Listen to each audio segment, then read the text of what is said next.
Well, folks, welcome to one more edition of Politics and Random. Egberto Willies, your host. Thank you so kindly for being part of the show. We're going to have a great show for you today. What are we going to talk about today? Well, we know what's going on in D.C. Our Texans are out there fighting for us. But anyhow, like I said before, what we're going to do to start the program is let you know what the program is going to be all about today. So starting, title of the show, Representative Penny Morales Shaw on voter suppression, Ro Khanna hits space billionaires, GOP COVID hypocrisy. You know, today, folks, when I saw that stuff launch in the air, I'm an engineer. I love to see those kinds of things, all right? I love it, I love it, I love it. But then as a political activist, I see what's behind much of what we're seeing out here, folks, and it was like, my God, my God, my God. I cannot believe what I'm actually seeing here, how these folks are going crazy berserk about what's going on. Anyhow, before we get into the program, got to take care of what my peeps want to talk about. And my peeps are starting to have things on here already. May Wood, welcome aboard. Jessica Taylor, ¿cómo estás? Alicia. You say it's spelled Alicia. So there you go, Alicia. First time watcher, thank you so kindly for being here, Alicia. Maywood says, the show seemed to lock up yesterday just as you were getting started. Sure, it was something I did, though. I think that would be the only person that told me that. And the internet just came back in on nick of time. I'm so happy to hear that because we got a lot to talk about. Paul Fleming, Houston weather having technical difficulties. I hope it gets better. Let's see what we got here. Julie Van Astel, welcome to PDR. Thank you so kindly for welcoming others, Julie. All right, let's see who else is here with us. Paul Fleming, ATL checking in. Julie Van Astel, good afternoon. Beautiful people is what she says. Michael Rudden starts. Reckless. G20 states subsidize fossil fuels by $3 trillion since 2015, say report. Every fossil fuel subsidy must go to renewables. Addressing global warming can't wait any longer. I love your passion for global warming. I love your passion for this climate change. We've got to keep that passion and make sure we put that forth to others and start electing people who are going to make that change that we know we must have. Okay, Michael also says, across the state of New York, left elected officials are winning. Primary challenges are where it's at. Yes. That's why, look, I don't hide what I am or whatever. I am in the Democratic Party. I am a precinct chair. And what I've told all my Democratic people that say, oh, the Democrats are just like the Republicans or the Democrats are trying to do. I'm saying, no. The Democrats are who you make the Democrats to be. You want to make a change, you get in there and make a change. You go in there and fight for the change. The only party right now where progressives can get a foothold is in the Democratic Party. People say, well, join the Green Party, join the all these other parties. Well, even Alexandria Ocasio-Cortez, who's with the Not Justice Party, with the was earlier with the, I don't remember the name of the party. When I interviewed her at Netroots, she was with this other group. You know, it's pretty much a coalition that kind of resides within the Democratic Party. That's what you got to do. You got to go with the structures that are there. And once you start to take over those structures, you can make the changes that you want to make. And that is what we ought to do. That is what we are doing. And that's what we will do. If anybody is lying here, Senator, it is you, Fauci tells. That was a thing of beauty. Put Paul in heated exchange at the Senate hearing. Republicans lie so often and so badly, it's not even fun. Republicans propagate conspiracy theories, the actual to harm people who believe them. See their false claims and threat on the Democratic Republic. See their false claims about the 2020 election. They need to be called out. Look, the funny thing about it is that is their modus operandi. Their modus operandi is lying. And it's so hard to convince all my good Republican friends that that's all these guys do. They have practiced lies because what they are doing, that party is completely that party completely has no particular policies for the average American citizen. They are there solely for their benefactors. Look, the Democrats are there for their benefactors as well, but at least they give some peanuts to their constituents. These guys don't. They don't even give the peanuts. They just lie.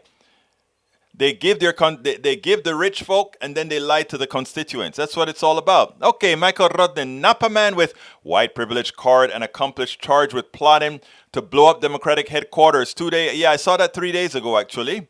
Far right have become parodies of themselves. Remember that guy up in Napa who was basically a character out of the Coen Brothers movie who was arrested in January just before Inauguration Day with a white privilege card and text on his phone talking about wanting to blow up Twitter, a Democrat building with pipe bombs? Well, he and his accomplice buddy have now been charged. Look, these guys talk about law and order. They are the biggest breakers of the law. We know that. Okay, let's see what else we got here. Eric Hayes. Hi, all Houston. We have a violent problem from Chief scolding the local representative. Actually, the chief our former chief, who is now in Miami, really sent a nasty tweet, I will say, to Rodney Ellis saying, "I told you this would happen. I wish more people, instead of making crime a political issue, they would actually start telling the truth. Things like, yeah, if crime is very low and it increased by a little bit, the percentage increase looks very large.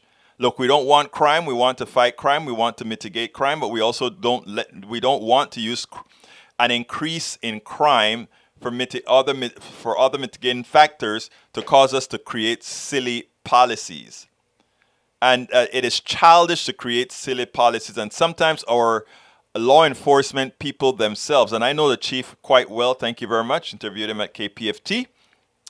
The chief that I think is now in Miami, I think he was off base in his critique as opposed to giving in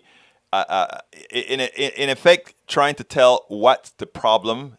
He simply went ahead and said, "Oh, I told you if you did that, crime was going to go up." Well, many counties didn't do what we did, and their crimes went up as well. It is a different dynamics, and until people learn. Thank you. Justice Democrats was who Alexandria Ocasio-Cortez was with. Thank you very much, Rodnan. My people are so smart. E2247, welcome aboard. Nation state leaders of the world meet November 1st in Glasgow. Climate talks about 2015 Paris promise of new climate commitments. Many corporations will release their latest climate plans that you probably should never believe. Stop the money pipeline. STMP. That sounds like a protocol we use it's SMTP for mail, though. Okay, let's see what else we got. Stop the money pipeline. Got you. Julie Van Astel says, Bridge MCP. Saluting everybody. Deadline Glasgow. Defund climate chaos. I'm keeping my read. Lee Grant, welcome aboard, my brother. Michael Rodney, Egberto, you know that peanuts aren't enough. I know peanuts aren't enough, but it's better than nothing. And I'm not saying better than nothing to be a positive here. I'm saying the bad people give you peanuts. The horrendous people give you. Now we are going to multiply and create good people to get what we need to get done. Here is a sign of the times from Lee Grant. First transgender model to cover Sports Illustrated swimsuits issue. I kind of love that. First transgender model to cover Sports Illustrated swimsuit issue. Do you see something wrong with that, Lee Grant? From a former homophobe, myself, who was an idiot, who was a fool, myself, I'm talking about me now, so I can use those words against myself. I was an uneducated idiot in my homophobic days. That's who I was. I've atoned. I'm not looking for a pat on the back. But I can tell you one thing, I continue to atone for my stupidity of the past. And by the way, I've been a pro-gay supporter for now over 30 years. Is it 30 years? Let me make sure I'm not lying. Actually, it's more like 25 years or so. Okay? We got to grow up, folks. All these isms and all these forms of prejudice that we practice. I was on a Democratic call, and recently on a big Zoom call, hundreds of people on the call. And we were talking about transgenders, and we were going to censure a particular person and for going against transgender folk. And I heard a black pastor say something so offensive. We don't want to censor this guy because many of us have that same thought and belief as well. A black pastor. Through a private email, I let him have it. Because if you want to talk about people discriminating against you, if you want to talk about all the isms that's placed against you, and you place it against somebody else, then you are in no position, absolutely no position, to complain when that is reverberates right against you. And as a pastor, as a leader in the community, if you ever support discrimination of any sort, for me, it's a reason to excommunicate you from society as a leader. Anyhow, it really got me upset. Now, Lee Grant, I hope you're kind of tongue in cheek. There is no place for prejudice, period, of any kind. If something offends you, keep your offense to yourself because it's not about you. It's not about you. If you don't like to see a transgender person on a cover, don't buy it. But that person has all the rights to be everywhere as you do. Eric Hayes, blame game, both sides blame each other. Typical swampy BS. No, that's not what it is at all. Both sides don't blame each other equally, and both sides don't have equality towards blame. At this time in our society, the people that are perpetrating evil on others are people on the right. And I'm not talking about my Republican friends specifically, but hate, real hate, real violence is being perpetrated from those sycophants on the right. And that's an absolute statement that can be proven with the convictions, that can be proven with what people have done, my dear brothers and sisters. Bridge MCP says, welcome to Alicia. And we have E2247. I will read that later. Lee Grant. Whoa, let's see what else we got here. Julie Van Astel, I've got to listen only mode. Got to tie up tomato and tomatillo plants. My cherry tomatoes are 8 feet tall, so got to whoa, you're a real green finger. Let's see, your show anybody else seeing my show freezing? Because that's what Eric Hayes says. Let's see, Julie Van Astel, I'm coming down. Wow, let's see, I've got 5 more minutes. I can read a few more of these things. I'm coming down. Welcome aboard, Courtney SLP. Welcome aboard, Julie Van Astel. Coming down, I'm coming down. Eric Hayes says crime is a problem and looked at the judges and the bonding to let violent criminals out. Look, I am not saying that we should let violent criminals out on bond, but just to absolutely call out judges that way, I think it's very misguided. Michael Rudden says peanuts better than nothing. Not really, and that's why Democrats keep losing.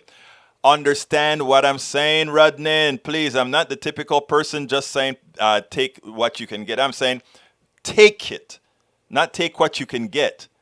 Take it. That's what I'm saying. Take it. Okay. Egberto had to get real with the pastor. Yeah, I did have to get real with the pastor. Eric Hayes, neighbor compared me to white trash and to move to another area, thus making it racial too, which is sad to see. But to me, it is on my neighbor, not on me. Oh, wait a minute, Brother Eric. We spoke about that issue that time when we had some coffee. And you're right, Eric. It's not about you. It's about him. You're a good person, brother. Let's continue here. Courtney SLP. Alicia, yeah, I'm here with you first time. Okay, let's see what else we got here. I'm reading down. Daniel Lado, I'm proud of my homophobia. Good for you.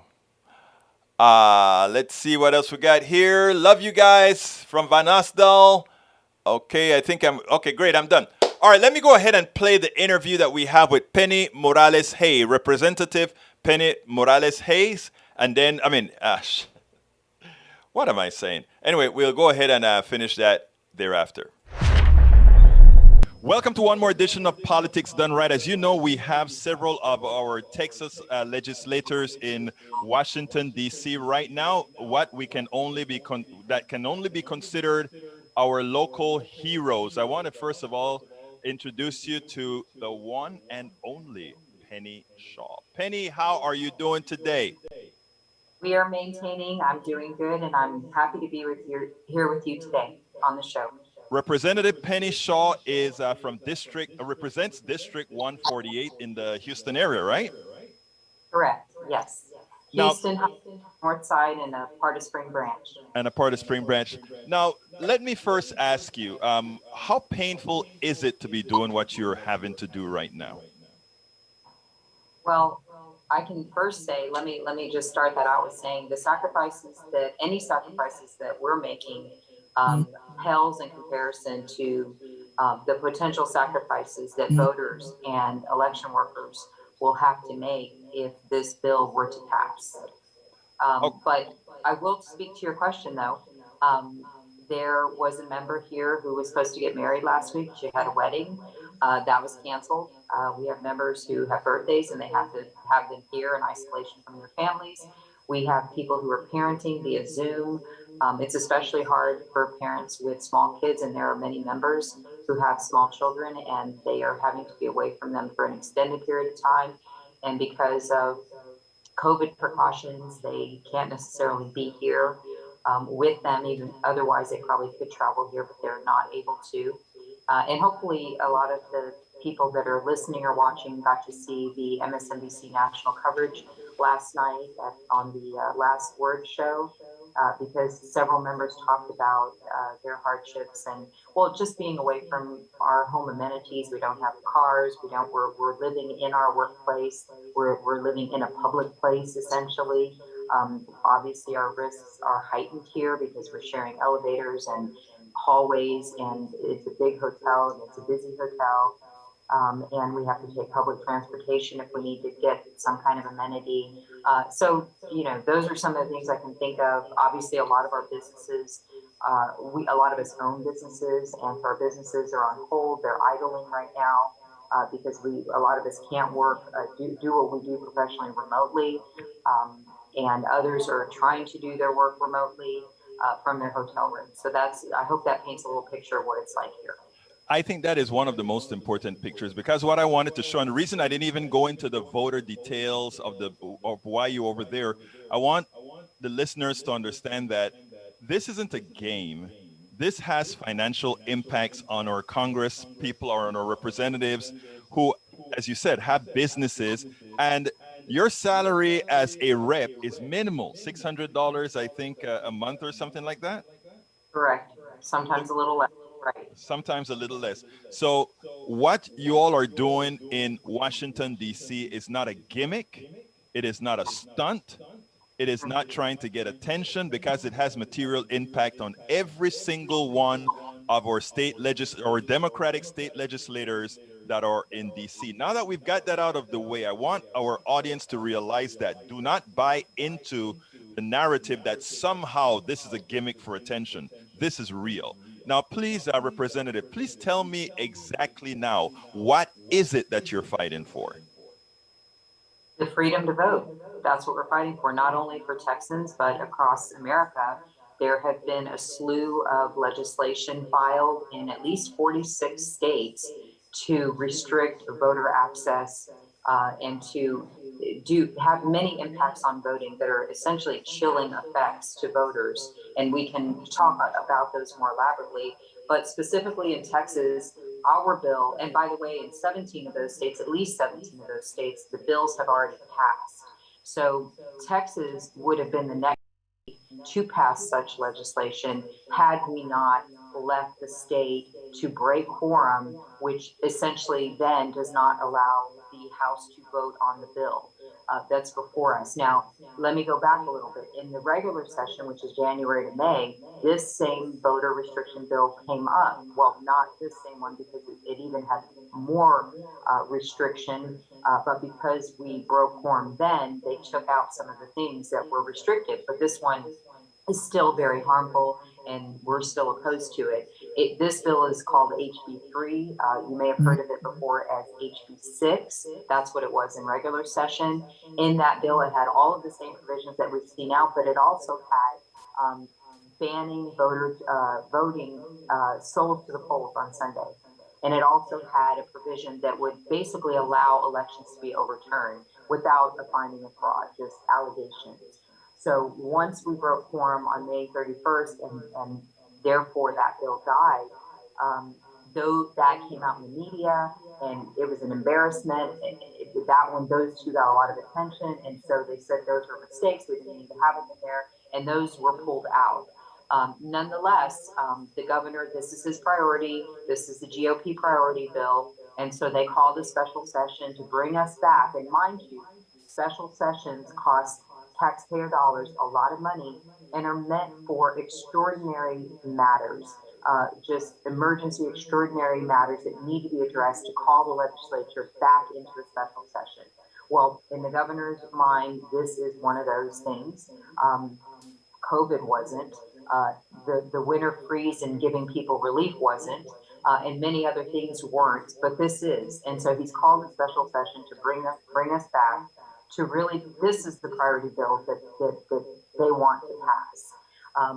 Looking at the bill, there are many voter restriction problems still that exist, even though the ban on social polls is taken out. You have the empowerment of partisan poll watchers who can be intimidating, who can now get up very close to people, as close to actually the law says to see and hear what's going on at the polls. And that includes election workers, and well, voters are all around and they can wander around freely. So it's also can be very intimidating to voters as well. And we know that people go to great lengths to go to the poll and vote. They wait hours and hours sometimes. They have to sometimes take off work. They sometimes have to take their kids. They have to go through a lot. It's not, oftentimes it's not an in and out. So to be subjected to untrained and partisan people that are sent there by specific parties or candidates or organizations, and have to be overseen by them and potentially intimidated by them is not something that we want. We don't consider that helpful or favorable or in any way empowering voters to continue Technically to speaking, technically speaking, exercise. it's illegal. Well, this bill is making it legal. Um, and I don't think I have to tell you, you can use your imagination about what kind of people and what kind of paraphernalia, what kind of weapons, all of these things that we've seen in the past. We don't want to codify any parts of that to make it a law and to give these kind of partisan poll watchers a safe haven at our election polls.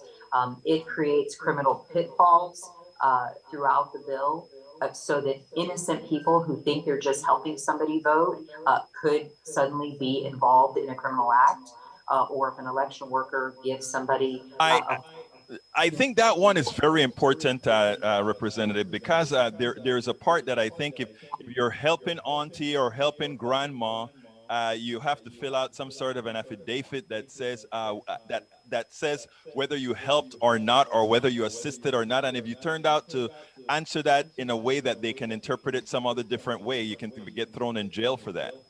and you may just be doing it innocently. Someone may ask, a neighbor may ask you for help, someone who isn't their native language, or they just don't understand. Sometimes the ballot can be complicated, and provisions in their ballot measures, they can be complicated, so they just create fine lines that you have to walk.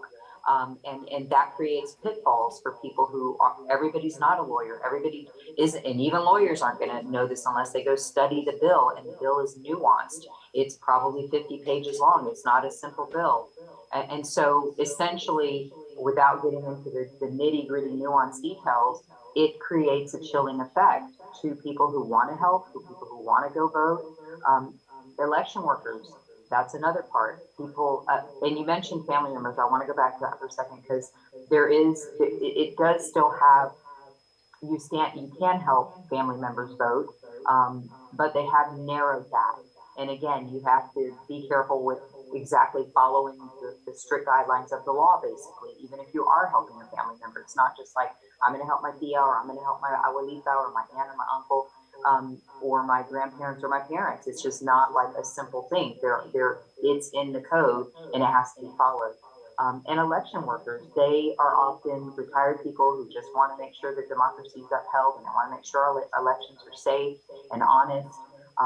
Their ability to keep our polls functioning properly, and they are trained, these trained people, is grossly restricted by the proposed law, giving partisan poll watchers more authority, basically, than an Than the election poll worker. worker.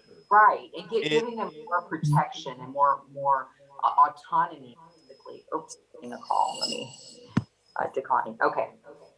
that Yes, you're Now, aware. what is sad, Representative, is that I think what we showed in Harris County, the second largest county in the country, was that if you give people options to vote, they'll vote. And what scared them to death is that people came out of the woodworks to vote, and absent them not further suppressing the vote in Harris County, our Mhm. own Attorney General, Ken Paxton, said that Donald Trump would have lost the election in Texas had he's not been successful in stopping Harris County from doing what they were doing. That's exactly right. That's exactly on point. We had record turnouts in 2020, and despite the intimidation that was attempted with the census, right? So despite that, we had record turnouts at the polls. And you're right, that yielded results that were astonishing. I mean, it gave us a new administration, and this bill, in a lot of ways, really feels directly targeted to the Houston and Harris County area, because you're right, we did expansive things. We enlarged access to the voters, and because of it, we gave more people the ability and ease to go and vote. And isn't that what it's all about? That is 24. what that is Yeah. actually what it's all about. We're coming up on time right here, Okay. Representative. So please tell me, what would you have liked me to ask you? What would you like to tell our audience that I haven't thus far? That we're working here, despite the seeds of doubt that are trying to be planted, and the simplicity they're trying to make this bill sound like it's harmless, it's helpful. We're in agreement with any part of the bill that makes elections safer, although our Secretary of State of Texas came out and testified that our elections are safe and there are very little problems, very little incidents of fraud in the millions of voters. So this bill is a solution looking for a problem that doesn't exist. And I just want all of the Texas voters and listeners out there to know that your legislators, your elected officials are here because we realize the gravity of what's at stake. And we want to protect the right to vote because it's at the core of our democracy. And this bill affects everyone. It affects everyone. And we want to make sure that that right is not infringed upon or trampled on. Texas House Representative Penny Shaw, thank you so kindly for having been on Politics Done Right. And I tell you, you are one of our heroes out there. Please keep up the good work, because we know the pain that you guys are going through out there in DC, being away from your businesses, your families, your churches, or wherever it is that, whatever it is that you do here in Texas. Thank you, Egberto. Thank you, thank you, thank you. All right, folks. I hope you enjoyed that. As you know, well, we are at the halfway mark. So before we go, remember I tell you I'm going to shorten this baby up. Please, folks, if you are on YouTube, click on that join button, become a part of our PDR posse, become a member, and consider getting some of our cups at our stores. You know what I have? Instead of putting all those links on the screen like I did before, what I do is I have one link. So please support us by going to politicsdoneright.com/support. politicsdoneright.com/support. Be a part of us because we're a part of you. We are going to make sure that we get things done. As you can see, we bring you all the people that are in what we call in Panama, te traemos la gente en la ola. We bring you the folks that are of the times, the folks that are making those changes. So please support us. Get our books, go get our stuff. Anytime you buy a book, a T-shirt, you support us on PayPal, Patreon, YouTube, you're actually helping us put that message out. And I think that that's one link I forgot to put in the thing here. So here is the direct link to buy the mug. Okay. All right, folks, let's go ahead and go into my rant of the day. And I want to tell you about my rant of the day before I play it. Everybody was so ecstatic to see that spaceship go up today. And as an engineer, my first thought as well is the same. You know, I love technology and all of that. But you see, we engineers, we doctors, all those other people are doing these great things. You know, we're not in it for the money. We're not in it for the spoils. You know, when you come up, I remember when I originally, you know, we just want to make a living, right? When I came up with that serial driver to drop the RTS signal that all these major companies, NASA, everybody else use, my goal wasn't to get rich. In fact, I just realized, I told you guys a story about being able to do it, right? You know, people like to say things like, if you overtax the billionaire, innovation is going to disappear, or we're not going to innovate. Or look at America, it's the best innovation chance. So let's go ahead and play this, and then we'll take it on the other side. I want you to listen to this in detail. Another day, another billionaire in space. Oh, it's so exciting. The mainstream media is going berserk. Everybody is happy somehow. Doing something that we did 60 years ago is now novel again.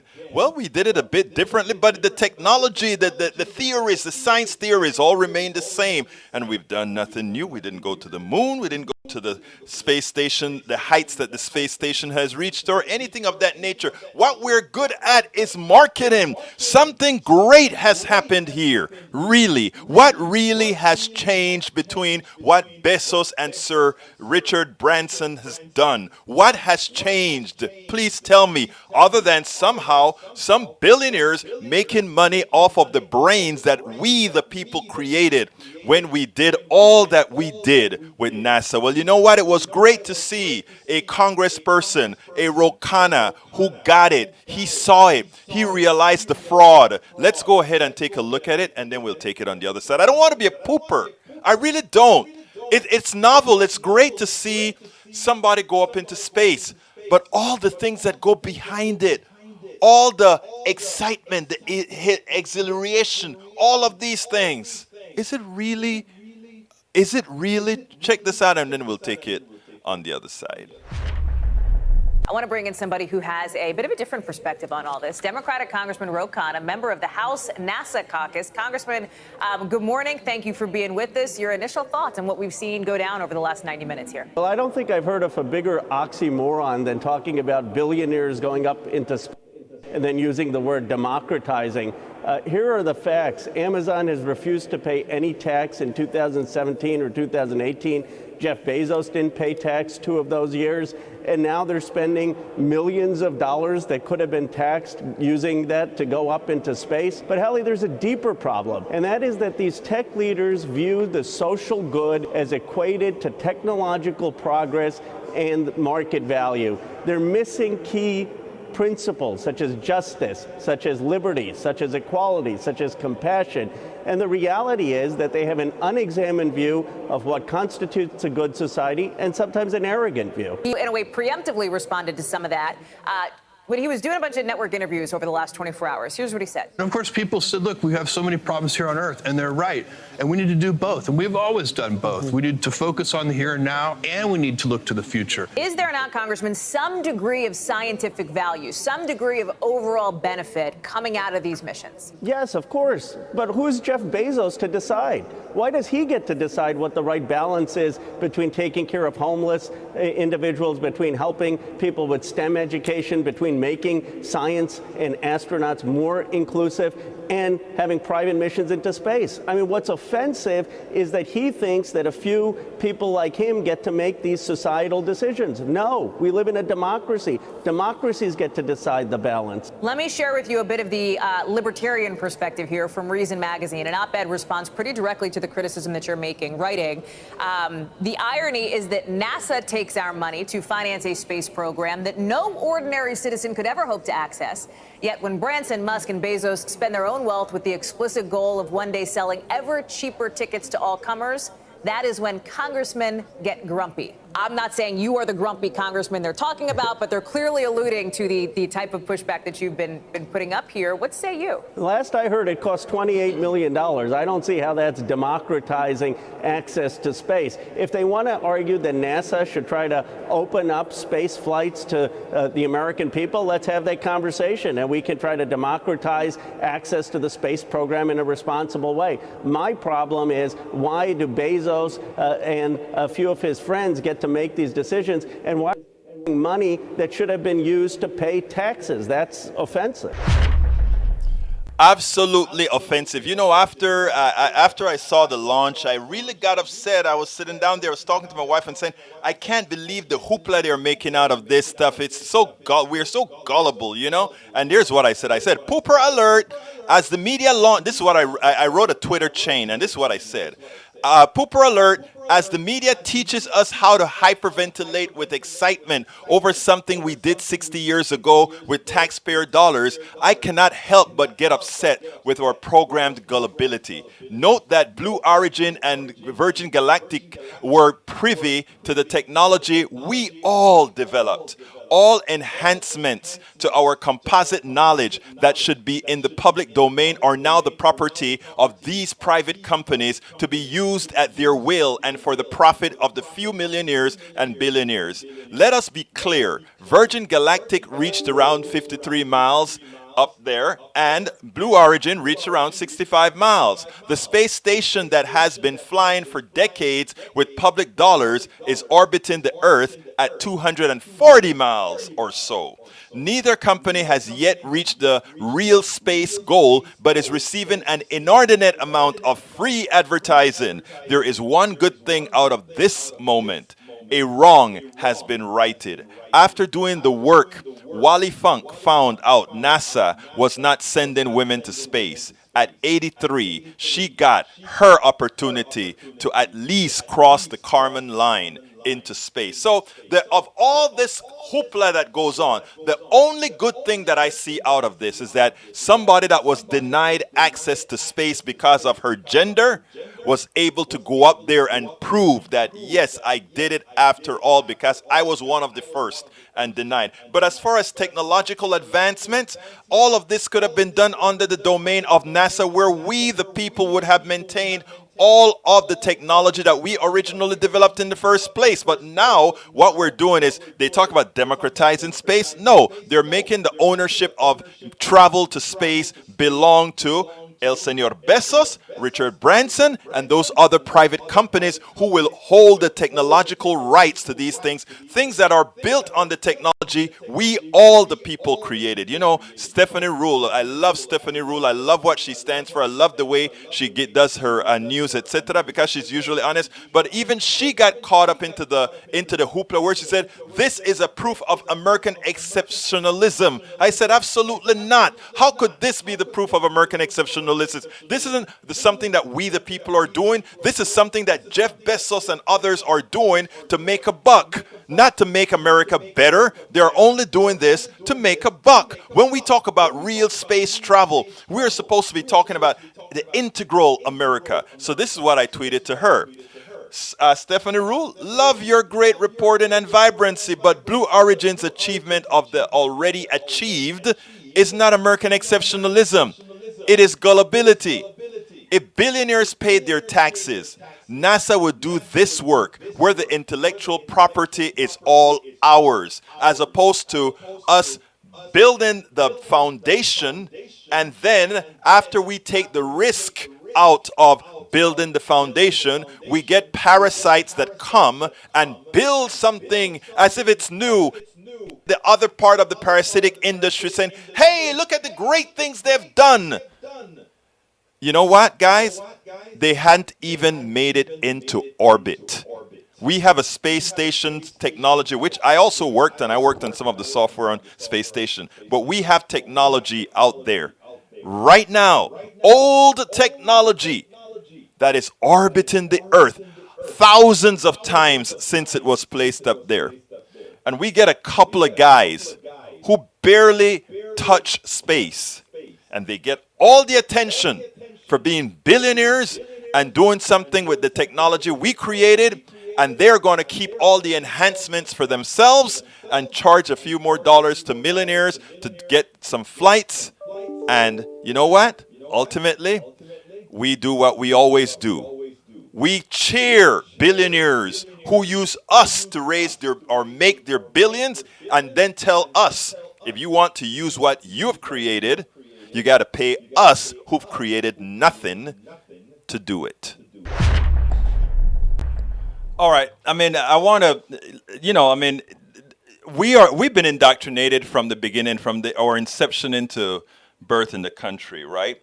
And it also led to us not doing a whole lot of critical thinking. And I'm gonna start with my good friend Daniel Ledo. Daniel Ledo said the following in a little note that he just put there. Oh my God, so offensive. People use their own money to finance trip to space. Horrific. He's being sarcastic. And you see, critical thinking asks the question, where did you get the billions of dollars to fund it? I am saying there's something intrinsically wrong with America where people can amass $1 billion but do not have the worth to show $1 billion worth of work.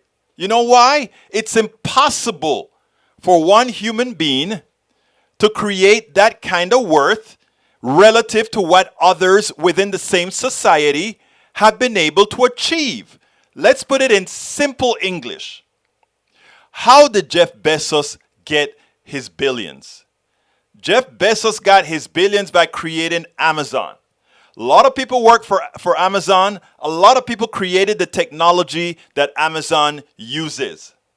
But all that technology that Amazon uses aren't only the engineers who work for Amazon specifically, but all the engineers who work for NASA, the Department of Energy, and all these other departments that have come out with inventions whose intellectual properties were then used to build all the things that make Amazon an attractive company. But all of the spoils from the engineers, from the workers, the people who pack the boxes, the people who delivers. Most of the spoils that make Amazon worth the billions that it's worth didn't go to those people. It didn't go to the taxpayers who invented who paid for the invention at the universities for much of the technologies used by Amazon. It didn't go to the taxpayers who created a zip code system that makes delivery systems effective. We have all kinds of technologies we the people developed so that others can build upon and do something with it. But as others have built upon it, like Jeff Bezos, they have kept the spoils because, one, they refuse to pay taxes. They pay others to pay off politicians to prevent them from paying taxes, so their monies continues to grow exponentially. In a pie that's growing at 3% a year, they're growing at 10, 20% a year. That's unsustainable, and it also means they're taking a larger share of the market from everybody else. They're stealing it legally, but stealing it. So when somebody without critical thinking says, Jeff Bezos is using his own money, rich people are using their own money to do things, leave them alone. You know, that's slave mentality.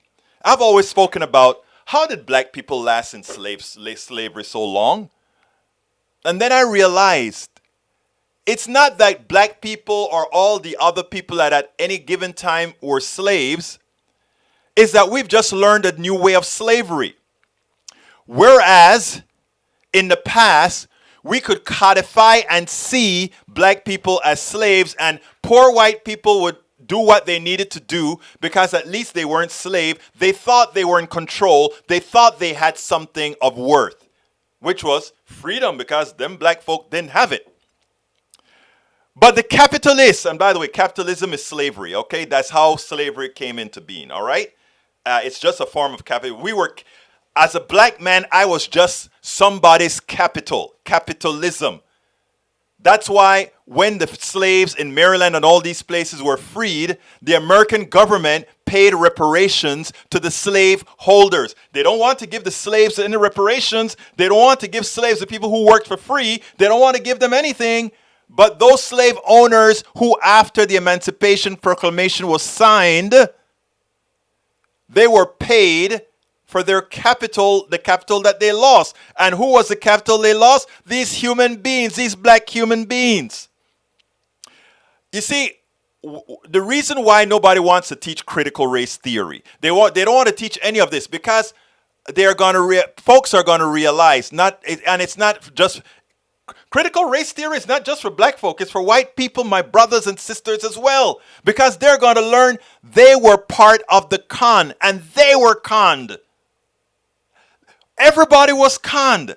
Because what happened now is after the Emancipation Proclamation, it was seen that we don't need to have chains to enslave people. We just need to enslave their minds. If you doubt it, listen to a sentence. Oh my God, so offensive. People use their own money to finance trips to space. Horrific. He is actually of the belief that the money the rich has was earned by the rich. That is what you call an enslaved mind.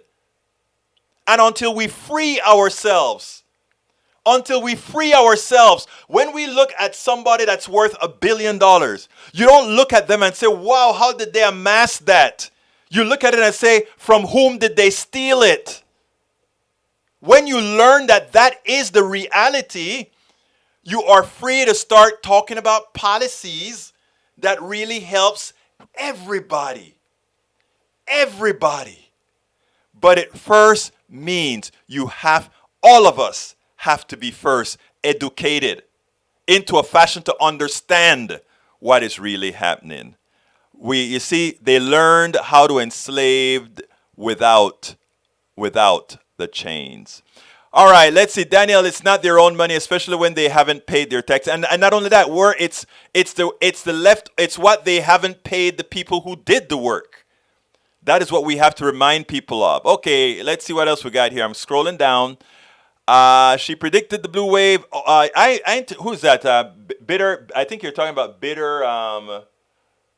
What's her name? Bitter Fucker or something like that. I interviewed her a couple of weeks ago on our show. She predicted the blue wave. Now she's trying to prevent a big red one. Yes, I interviewed her here. Look it up. Her name is Bite something. BITE something. Look her up on my webpage. We interviewed her here. All right, let's see what we got here now. Continuing down, Maywood replying to Eric Hayes. Let's see. You as an engineer make the choice to work for government, NASA, or private companies. Amazon. Am I missing something? Yeah, you're missing a lot. You're missing a lot. It doesn't matter if I work for the government or I work for the private sector, as long as I'm paid my worth. Okay? What I'm saying, however, what you find out is in the private sector, you have those in the capital class who are ripping you off. If your company makes a huge profit and you don't, that profit that they made is monies that you didn't make. It's not a difficult thing to think about. Lee Grant. Americans demonstrated powered flight in 1903 and we landed on the moon in 1963. That is exceptionalism. Yes, it was the only country who landed on the moon. I agree with you, Lee Grant. What Bezos and Richard, the rich man, did, Branson, that's not exceptional. We've done it before. In fact, we've done much better before. Thank you. And with technology, it's funny. They did it with core memory. They have gigabytes of memory in which to create software that doesn't even have to be that efficient. In the days when I was writing assembly code on a Z80, we had to try to fit stuff in 4 kilobytes. It's amazing. So no, what they're doing is nothing exceptional to what they're doing. Oh, so they were able to land, bring that thing back and land it on the ground. The Russians been landing on the ground from the inception of the Soyuz program. There's nothing new about that. So we have to again, critical thinking and being educated ourselves is so important. It is so important. Jessica Taylor, Egberto, you are given lessons today. Somebody needs to learn this knowledge. Thank you, my kind Jessica Taylor. Okay. Eric Hayes, let's see what else we got. Alicia says, why do you think mega companies don't want Medicare for all? Don't you think they would save so much money not paying for insurance people? No, it's one of out of chain. Oh my God, Alicia, you hit the nail on the head. Medicare for all saved them a lot of money from, in one respect. You're absolutely right. All of their medical bills will go down. All of it. But they lose one of the chains that they use to enslave you. Because if you no longer are dependent on them for health care, you can go form your own company and you can do as you please, and they don't want that. So they lie to all those people. Oh, government takeover of health care. So do you prefer government takeover of health care for the government who you can elect and de-elect? Or do you prefer private sector taking care of health care who will only pay what they want to pay based on not affecting their profits? Alicia, thank you for that statement. You know, anytime I hear one of our listeners make comments like that, it hits home. Because I'm going to miss a video again today that I was to play yesterday, but it will still have standing tomorrow. But when I hear a comment like that, Alicia, no, it is one of out chains. Alicia, you get it. Thank you. You get it. You get it. Like I said, these people understand now. You don't enslave people with chains anymore. You enslave them with invisible chains, and those invisible chains resides in your mind. And most of us, to this date, most of us, and I was as well at some time enslaved in my own mind. Yes, having to work with those constraints was amazing. That is Rose Williams. Ready temp. Critical race theory promotes a theory that a person's skin color gives a disadvantage or advantage to a person to be successful. All right, let's break that down. No, that's not what you see, that is how they would like you to see critical race theory. That says, okay, Egberto, you're black, so therefore you need some. Let me tell you what critical race theory teaches. And by the way, I didn't know about critical race theory as a subject until recent, but I've lived critical race theory. And let me tell you, better than just saying live critical race theory. My next book is going to be all the tribulations I went through from college all the way up until forming a company, dealing with banks, all that kind of stuff. That's my next book. It wasn't going to be the next one, but my daughter says, maybe with all that's going on in the world today, you should make that one. So let me tell you, critical race theory is something that points out a fact. And I told you guys that story before. I know I maybe didn't tell you that story, but just a quick synopsis. When I came to Houston after I failed a physical because of a metal rod on my spine, even though I was doing engineering work, I was going to be in a truck. And because I was going to be in a truck, the oil company said, well, we don't want anybody but go to Houston for an interview because we're hiring people there. So they interviewed me for a senior software engineer position. And the woman who interviewed me loved me. She wanted to hire me, etc. And my introduction to professionalism, to a professional corporate job, was to have a vice president sit me in his office and says, I don't know why XYZ likes you, but she thinks you can do the job. And I want to tell you something. You got 6 months. And if you don't perform, I don't want to hear a damn thing about affirmative action. And after he told me that, I kind of froze up. I was like, wow. And then, for me, it was no problem. I know I could do the job. But still, that 6-month project I did in 2 months. And my boss came in and she said, you don't even be worried about now 6 months. You're here. And I kept the job. That was the longest job I ever stayed at. And I never stayed at a job a long time, 2 years. But The reality is your hue, whether folks want to admit it or not, has a lot to do with the job you have. How many of the people for a long time, until they realized how good I was at the PDP 11 and all these other software writing operating systems for these systems, they really sat down and thought it was some sort of an affirmative action hire. And you have to live with that pain. I don't call it pain. You have to live with that on your shoulder. Do they realize that I really know what the hell I'm talking about? Or do they follow that myth that people like me who get those jobs, it's affirmative action, and get treated accordingly and not get the promotions that are due you? I have a whole lot to write in the book, and so I'm going to keep that for the book, because again, it's amazing how people believe that crap they watch on Fox News about what critical race theory is and all that kind of stuff. Hey, Bridge MCP, Egberto, off topic. You missed my comment. I sold home, cannot find one, so I'm moving into your new fenced yard. All right, there you go, my girl. She got her home sold and she's going to move in with us. So you really got, it's hard. I told a friend of mine, it is a seller's market. So you must have made a lot of money on your home, baby doll. Anyhow, exceptionalism going into space 3 years after the policy was promoted by JFK. These billionaires are going half as far into our. They haven't even made it into suborbital flight.